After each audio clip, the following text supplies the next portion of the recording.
My long distance girlfriend wanted to video call me. Now I hear tapping on my window. About a year ago, I joined a Japanese culture appreciation club in my college as a person who had a love for the culture. I was assigned to show some traveling students the sights around the country, and that's how I met my girlfriend, Misaki. She was friendly and very eager to befriend me when we first met, and we kept in touch long enough for us to decide to test the waters a little. We kept video chatting and texting each other to maintain our relationship, and so far it has been working out for us. The first part may sound like digressing on my part, but I needed to get this out of the way because of what has been happening between us for the past week. So for starters, I managed to catch the dreaded coronavirus, so I had been keeping myself quarantined in my apartment until I got better. I've kept in touch with my family and friends and reassuring them that I'm fine and I will recover from it. Misaki was obviously one of them, and aside from my parents, she's been checking up on me the most. But then it got weird. Anyone who's ever known me for quite a long time knows I tend to go to bed around 9 PM. Well, imagine my surprise to hear a ringtone at 11 PM. I groan. Still feeling weak from the sickness, I check who the hell was calling me at this time. Imagine my surprise to see Misaki's name on the caller screen. I answer it, putting the phone on loudspeaker. Hello. I spoke out. Lawrence.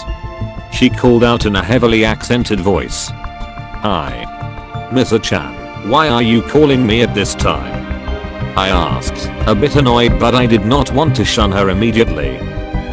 Can we video chat please? Misaki asked, though I silently groaned to myself. Can't this wait until tomorrow? Please. It's really important. Misaki pleaded, and I did eventually relent, since this did sound very urgent. I booted up my laptop and launched the messaging app, immediately entering video chat mode to see Misaki already at the computer. So what is it?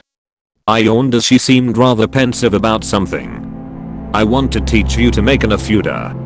Afuda being those protective talismans hung around the house in Japan for protection of the household. It was really suspicious, since I never even heard of a DIY afuda, which as far as I can recall, is about the equivalent of making holy water from a faucet. Now? I asked. I had to stay awake for this crap? Apologies for the bluntness. Is this really urgent? Please. I know it's a bother, but please do it with me. Misaki pleaded. I was sleepy and sick, but I could have caught a hint of desperation in her voice. I sighed and nodded, being compliant and hoping this was something good. Misaki sighed in relief. Okay, you won't regret this. She sighed in relief as she then took some materials and showed them to me. You need brush, pen and Japanese paper. Misaki showed to me the tools I needed. You still have art materials I mailed you? Yes. I groaned as I took them out from under my bed. Okay, good.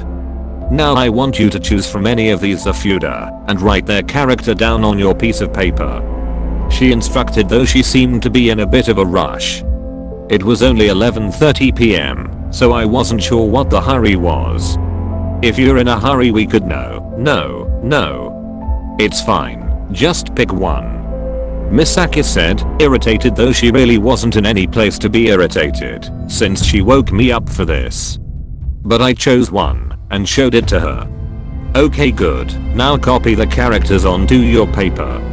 I did as told, though my penmanship wasn't exactly the best, since I was an amateur at drawing characters, not to mention very sleepy and very sick. I replicated it as best as I could and then showed it to her. She nodded at that, audibly panting as I showed it to her. She still looked like she was in a hurry, but as if someone's life depended on it. Okay, now do you have any holy items with you? Misaki asked.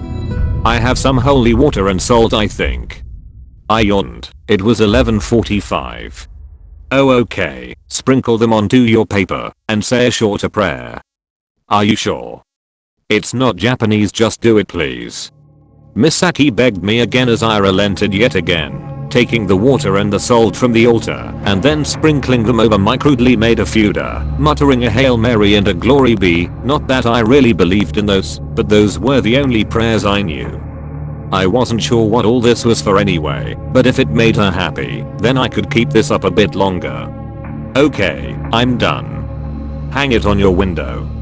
Misaki instructed as I did just that, hanging the Affuda on the curtains, and then returning to my laptop. It was 11:55 by the time we finished. Misaki sighed as she looked at the clock behind her. She seemed rather exhausted by this herself, despite having to bother me for it. Are you okay, Misaki? I asked, though Misaki broke into soft sobs the moment I asked that. I'm sorry about this. I'm just trying to save your life.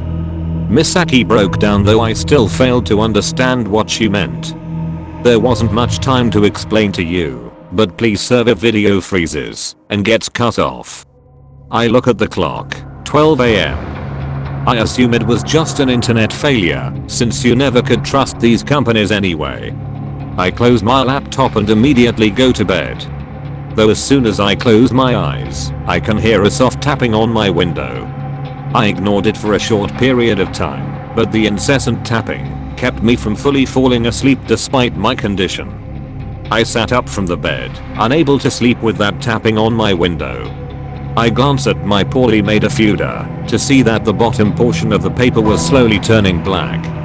And from the tiniest gap in the curtains, I could see wide bloodshot eyes staring right into my room. Part 2. My long distance girlfriend wanted to video call me, and I think I may have to accept my death. So update, I'm completely fine, but just shaken from the entire thing, and still a bit sick. As soon as I saw those eyes staring into my room, I immediately couldn't sleep knowing whatever thing was out there trying to get in. I sat staring at the window, the maddening tapping still ongoing as I tried to make sense of what was happening. Not that I had much chance to contemplate that when I heard a knock on my door, the same monotonous rhythm as the tapping on my window.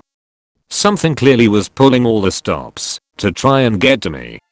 But even when I had locked it, the door seemed to be unlocking on its own and the second latch on top of it was magically coming loose. I was not waiting for that door to open. I gulped as I looked at some of my spare Japanese paper.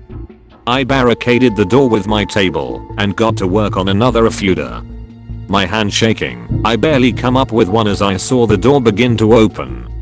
I sprinkled salt on it and said a short prayer, this time to Buddha, because I was going to take any help I was going to get at this point, and then I hurriedly hung it on the doorknob. Just in time, since I saw a few grey fingers creep in past the small gap in the door. I was not sure it was doing anything, but the fact that I heard an unearthly screech from the other side and heard the knocking transform into hard pounding on the door meant that I probably either successfully protected myself or did something to piss it off, maybe both. I stayed in dead center as the cacophony of thuds and taps kept my heart pounding. For the first time I had no idea what to do. I thought of contacting Misaki again, but my laptop refused to connect. I jumped into bed and under the covers and cowered, enduring the noises. I peeked out to see my Affuda about halfway into becoming completely black. I looked at the clock. It was only 2 AM. I had 4 hours until sunrise. I had to survive this. But hearing this while incredibly tired and sick was maddening. I wasn't sure if the thing was intentionally doing this, but every now and then, it would go quiet. And when I would start to doze off, the pounding would continue, and I'd get rudely awakened.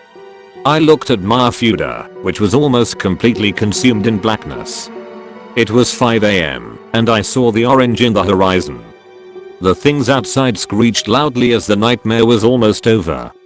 The Affuda had been used up, and the monsters had free reign of entering. Not that it mattered however as dawn arrived. And whatever preyed on me had left me alone. Sleep deprived and exhausted, I collapsed onto my bed, sleeping for nearly the entire morning, until I was rudely awakened by a ringtone. I growl as I get off the bed, to see that it was Misaki calling me. I quickly answer it. Lawrence. Are you okay? Misaki called as I sighed and replied. Yes I am. and you need to explain what the hell just happened. Yes. Sorry, video chat with me. I'll say everything. Misaki replied, knowing she had a lot to tell me. I boot up my laptop and though I'm still sick and sleepy, I listened as intently as I could to her story. After about an hour or so of explaining, I think I got the gist of what was happening. Misaki's family suffers from a curse that their daughters will never find a husband. It was an old family tale of a father who murdered his daughter named Ayaka for attempting to elope with a lover he did not approve of. With her dying breath, Ayaka cursed the family such that her vengeful spirit will come and claim the lives of anyone who would court the daughters of the family, lest they were willing to make a great sacrifice to save them. Of course, this was all very hard to believe, but considering what I had been through, it was the least of my problems. Why didn't she tell me? She does realize that she put my life on the line for being romantically involved with her?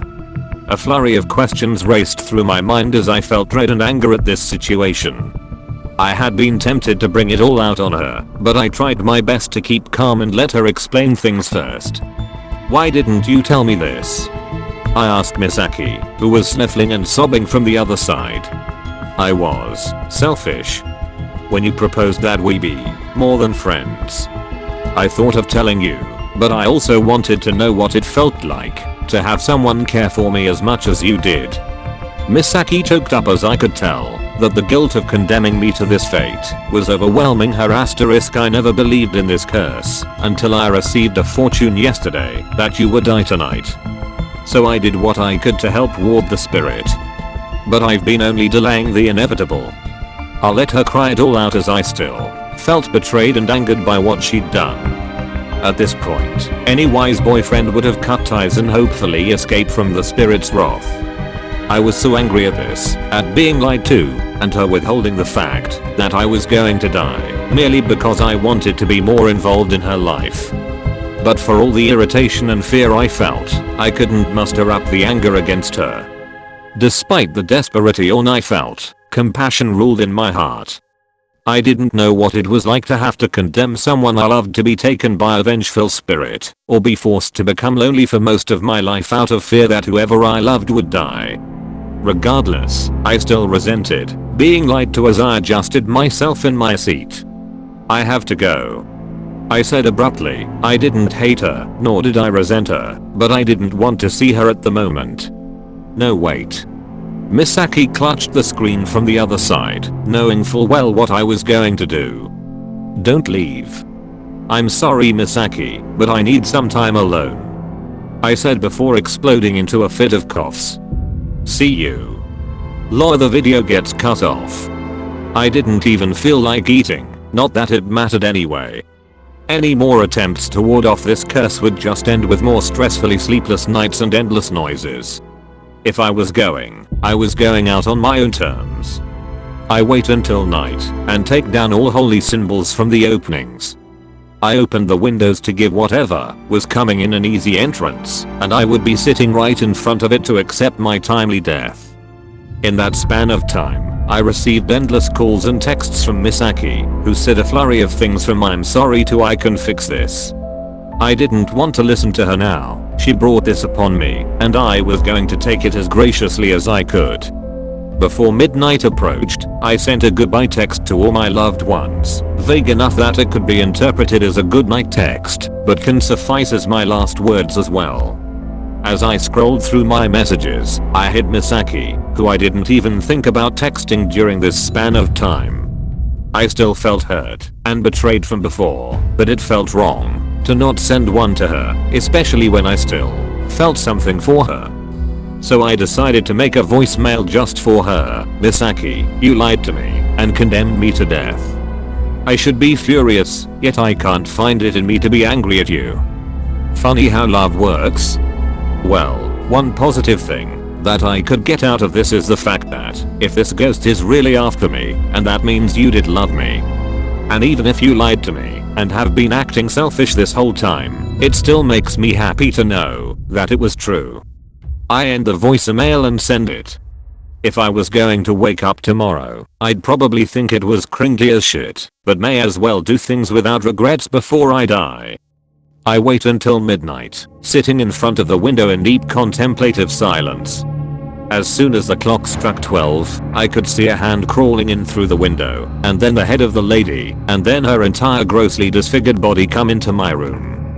I was shaking in my seat, shivering in fear as I wondered in my last moments what this thing was going to do to me.